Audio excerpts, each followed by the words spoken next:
encountered Dusty Baker at a baseball event. Surprising and humorous moments unfolded. Dusty Baker. So just picture it. Sicily, 1946. Nah, let me stop. So I'm going around basically as a representative of MLB Bros and of course our podcast on the Black. We cover baseball like chocolate with flavor. Hallelujah. And then I couldn't help but notice I seen Dusty Baker. This ain't my first time seeing him. I've seen him a few times, and he's cool to talk to you if he's in the right mood. So I saw Dusty Baker in a corner with a bunch of black dudes looking like they was at the cigar bar watching the girls go by. Now, that's not what they was doing. They wasn't watching no girls. They was in their corner chilling. But it was so fascinating to me because it was like, where are the cards? Where are the dominoes? It felt like a little team like of OG baseball players that was sitting there looking like, man, look at it, man. And when I was back in my day, it would have been, you know what I'm saying? Having one of them little powwows, right? And I was intimidated. I'm gonna keep it real. I was a little intimidated. I was like, oh, I don't know if I want to go talk to them. Finally, I mustered up the courage and I went over and talked to Dusty. I said, what up, Dusty? He said, what's up there, young man? I said, hey, man, it's good to see you. I said, what is this? Is this like a league of, is this like the black baseball corner or something? I was like, I feel like I should have got the invite. He said, man, sit on down, man. Take a seat, man. Pull on up.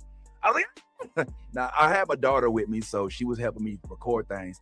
So I was like, oh, I got my daughter with me. He said, hey, young lady, take a seat, take a seat. She took a seat. I took a seat. I sit right next to Dusty Baker. Now, how it goes with me is when I see somebody that I want to interview, I ask them politely, hey, listen, you got a couple moments? Can I speak to you for, 3-4 questions, maybe 5 minutes at the most? They either say yay or nay. Only got turned down twice. Once by Han Bloom. All right. And it was kind of like, I can't right now. To get with my people and we'll set something up. And the other one was that reporter guy, Joel Sherman. All right. He's like, nah, I can't talk to you right now. And he was nice about it, but he did look busy. But for Dusty, I was like, man, can I holler at you? He's like, man, I'm drinking. And he sure was. He had a nice little glass of yak right there with him. And him and his boys was cutting the fool, bro. They were just sitting there, man, look at this motherfucker right here. This motherfucker's bullshit over here. All this is some bullshit. These motherfuckers lying. And then, they sounded like, they sounded legitimately like angry old men. It was funny to me. It was funny. And I just was like, man, Dusty, man, what's the problem? And he's like, man, the problem is everybody around here fake. All of this is fake. Everything is fake. I was like, he's like, man, I just went up to the broom, because you know what I'm saying? I work with the Giants, and I went up there, man, and there was one black guy, and there was one Latino, and there was 30 people in there.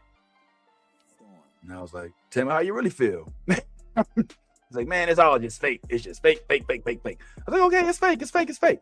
Well, this is when it started getting interesting to me. I say, Dusty, so you work with the Giants? He's like, yeah, but I manage a team in Nicaragua. I say, Dusty, Nicaragua is South America. Obviously, you speak Spanish? He said, sí, yo hablo. I said, oh, tú hablas español. He said, sí. I said, entonces yo puedo hablar con esto, yo puedo hablar con usted en español todo el tiempo, si es mejor, o qué es mejor, inglés o español. He's like, oh, young man.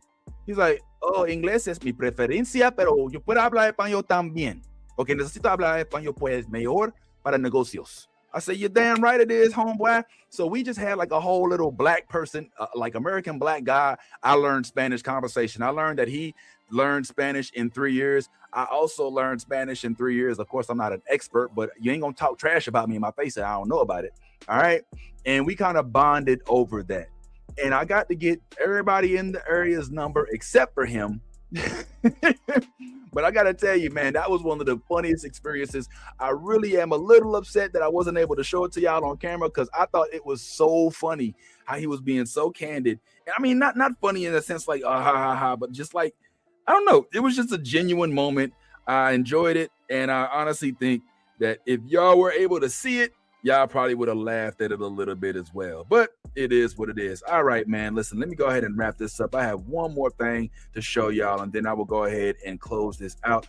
This one right here is something that happened just before the end of the day on Tuesday, which was the first day. Now, as you all may know, Dylan Cease, who I also think looks a little bit like Captain Morgan, did actually show up to the winter meetings as well, because he is now officially a pirate.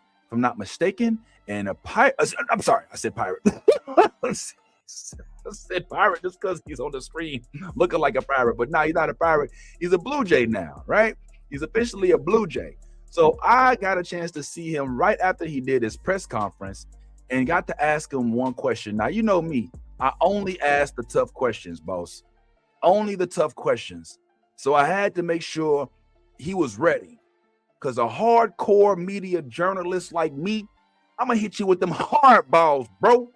So I synced them and I was like, hey, Dylan Cease, let me ask you something right quick, homeboy.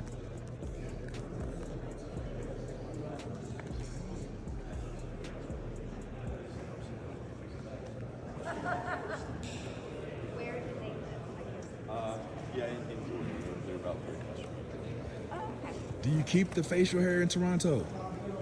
I like to mix it up. It'll be there at some point. Boom! Boom! What you know about that? Boom! Boom! You know about that good journalism, boy? Pop, pop, pop, pop, pop, pop, pop, pop, pop. Boom! Boom! Who else gonna give you that hardcore news like this, bro? Who else gonna let you know that Dylan Cease may or may not rock his facial hair when he gets over to the Blue Jays, huh? Where's you gonna get hardcore evidence like that, homeboy? You know what I'm talking about? You ain't gonna see that nowhere else. Who else has the nerve to ask these kind of questions? I ask the hardcore questions. I'm so stupid. All right. Well, anyway, listen, it's definitely been fun, man. I'm gonna go ahead and let this one ride. There's plenty more to discuss, and I look forward to more news in the future. As for today, we already know what it is. And this week, the news we've been blessed with is crazy. So one time for Cal for getting his deal, one time for Pete for getting his deal, one time for Edwin Diaz getting his deal, one time for Dylan going on head over to the Blue Jays, one time for Rice Sale, who's still with the Braves, and for Robert Suarez, who's still with the Braves, and one time for AJ Brzezinski, who got a first-round draft pick in the White Sox, who is his team. Thank you. One time for Russell Dorsey, who did give me an interview. One time for the John Boy Dudes, who gave me one as well. One time for Eric Davis.